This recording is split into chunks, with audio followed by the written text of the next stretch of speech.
கர்நாடகத்தில் தென்மேற்கு பருவமழை தீவிரமடைய தொடங்கியுள்ளது. பகல் நேரத்தில் வெயிலின் தாக்கம் அதிகமாக இருந்த நிலையில் பெங்களூருவில் மாலையில் கனமழை கொட்டி தீர்த்தது.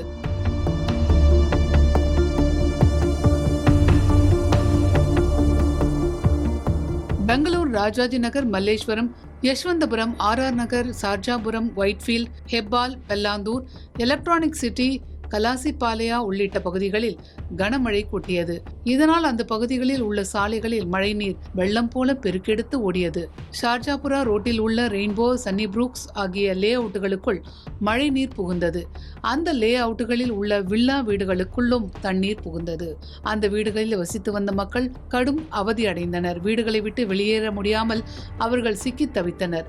அவர்களை மீட்பு படையினர் விரைந்து சென்று மீட்டனர். பெங்களூருவில் எப்போதும் பரபரப்பாக காணப்படும் ரிச்மண்ட் சாலையிலும் மழை நீர் குளம் போல தேங்கியது. இதனால் அந்த வழியாக வாகனங்கள் ஊர்ந்து சென்றன. இது தவிர கனமழை காரணமாக பெங்களூரு நகரில் உள்ள ராஜ கால்வாய்களில் தண்ணீர் பெருக்கெடுத்து ஓடியது. சில்க் போர்ட் சந்திப்பு பகுதியில் ஓடும் ராஜ கால்வாயில் தரைப்பாலத்தை தொட்டபடி தண்ணீர் ஓடியது.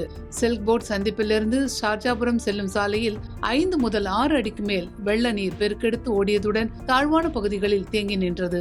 அதே போல ஒயிட்ஃபீல்ட் பகுதியில் 60 மில்லிமீட்டர் அளவுக்கு மழை பெய்துள்ளது. இதனால் அந்த பகுதியில் சாலைகள் ஏரி போல காட்சியளித்தன. ஏராளமான வாகனங்கள் தண்ணீரில் மூழ்கின.